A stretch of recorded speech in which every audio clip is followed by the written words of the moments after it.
السلام علیکم۔ آج ہم بات کریں گے، آپ بول سکتے ہیں کہ پوری آدم ذات کے والد حضرت آدم علیہ السلام کے بارے میں۔ حضرت آدم علیہ السلام پوری آدم ذات کے باپ ہیں۔ ان سے پہلے کوئی نہیں تھا۔ آپ کے بعد جو کوئی پیدا ہوا وہ آپ کے اولادوں میں سے ہے۔ ہم سب ان کی نسل سے ہیں۔ سورہ بقرہ میں اللہ تعالیٰ نے آدم علیہ السلام کا ذکر کیا ہے۔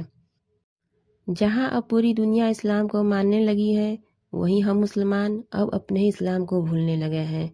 آج ہم سبھی نماز روزہ سے دور ہو رہے ہیں۔ ہمارا مقصد یہی ہے کہ ہم مسلمان جو اسلامی باتوں کو بھول رہے ہیں انہیں یاد دلانا۔ تو آپ سبھی لوگوں سے گزارش ہے کہ ہمارے چینل کو زیادہ سے زیادہ لائک اور سبسکرائب کریں۔ جب اللہ تعالیٰ نے انسان کے مخلوق کو بنانے کا ارادہ کیا تو اللہ تعالیٰ نے فرشتوں سے فرمایا، میں زمین میں ایک خلیفہ بنانے والا ہوں۔ فرشتوں کو لگا کہ شاید ان کی عبادت میں کوئی کمی رہ گئی، اس لیے اللہ تعالیٰ نے ایک نیا مخلوق بنانے کا ارادہ کیا ہے۔ فرشتوں نے جنوں جیسی بھی مخلوق دیکھی تھی جو زیادہ عقل کے نہیں تھے۔ اللہ تعالیٰ نے فرشتوں کو زمین سے مٹی لانے کا حکم دیا اور وہ مٹی آسمان کی طرف لے جایا گیا۔ اللہ تعالیٰ نے آدم علیہ السلام کا پتلا بنایا اور اسے 40 دن تک رہنے دیا، اور جب مٹی کا پتلا سوکھ کر پکا ہو گیا تو اس میں اللہ تعالیٰ نے روح پھونکی۔ روایت میں آتا ہے کہ آدم علیہ السلام کی لمبائی 60 میٹر اور چوڑائی 7 میٹر ہے۔ چونکہ آدم علیہ السلام کو مٹی سے پیدا کیا گیا، اس لیے ان کی اولادیں بھی طرح طرح کے ہیں، جیسے کالے، سفید، سخت اور نیک۔ جب آدم علیہ السلام پیدا ہوئے تب وہ دن جمعہ کا تھا، اور جمعہ کے دن ہی انہیں جنت میں ڈالا گیا، اور جمعہ کے دن ہی انہیں جنت سے نکالا بھی گیا، اور جمعہ کے دن ہی قیامت بھی ہوگی۔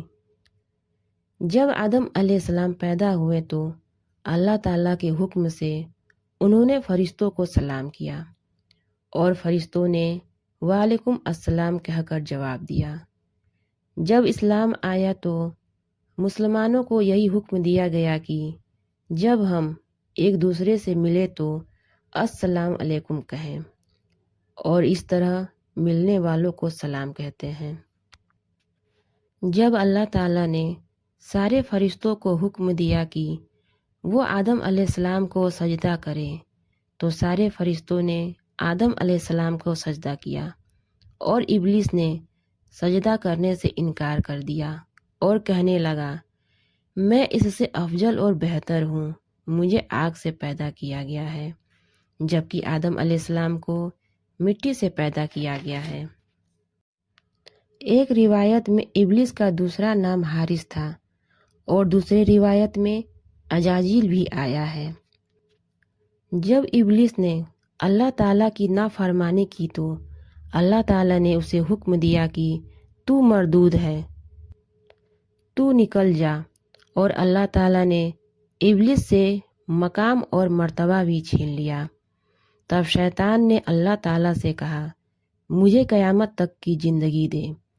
اللہ تعالیٰ نے اسے قیامت تک کی زندگی دے دی۔ تب شیطان کہنے لگا، میں آدم ذات کا دشمن رہوں گا اور انہیں گمراہ کرتا رہوں گا، گناہ کرنے کے لیے اکساؤں گا۔ شیطان کو جنت سے نکال دیا گیا، اور آدم علیہ السلام کو اکیلے ہی جنت میں ڈال دیا گیا۔ حضرت آدم علیہ السلام وہاں اکیلے تھے۔ جب ایک رات آدم علیہ السلام آرام فرما رہے تھے، تب اللہ تعالیٰ نے آدم علیہ السلام کے ایک پسلی سے حوا علیہ السلام کو پیدا کیا۔ اب دونوں آرام سے جنت میں رہنے لگے، جنت کی سیر کرتے، جنت کا پھل کھاتے تھے۔ جنت میں ہر طرف نعمتیں تھیں، آرام تھا، سکون تھا۔ بس ایک درخت تھا جس کے قریب جانے سے اور اس درخت کا پھل کھانے سے اللہ تعالیٰ نے منع کیا تھا۔ شیطان جو پہلے ہی جنت سے نکالا جا چکا تھا، شیطان آدم علیہ السلام سے حسد اور دشمنی میں جل رہا تھا۔ وہ چاہتا تھا کہ آدم علیہ السلام اور حوا علیہ السلام بھی اللہ تعالیٰ کی نافرمانی کریں تاکہ وہ بھی اس کی طرح جنت سے نکالے جائیں۔ اور وہ چپکے سے آیا اور آدم علیہ السلام اور حوا علیہ السلام کے دل میں وسوسے ڈالنے لگا، انہیں بہکانے لگا۔ چونکہ اس کا کام تو وہی تھا تو وہ وہی کر رہا تھا۔ شیطان نے بہکایا کہ کیا تم جانتے ہو اللہ تعالیٰ نے تمہیں اس درخت کا پھل کھانے سے کیوں منع کیا ہے؟ تب انہوں نے کہا نہیں، ہمیں نہیں معلوم۔ تب شیطان نے کہا اس درخت کا پھل جو کوئی کھائے گا وہ ہمیشہ زندہ رہے گا، اس کو موت نہیں آئے گی۔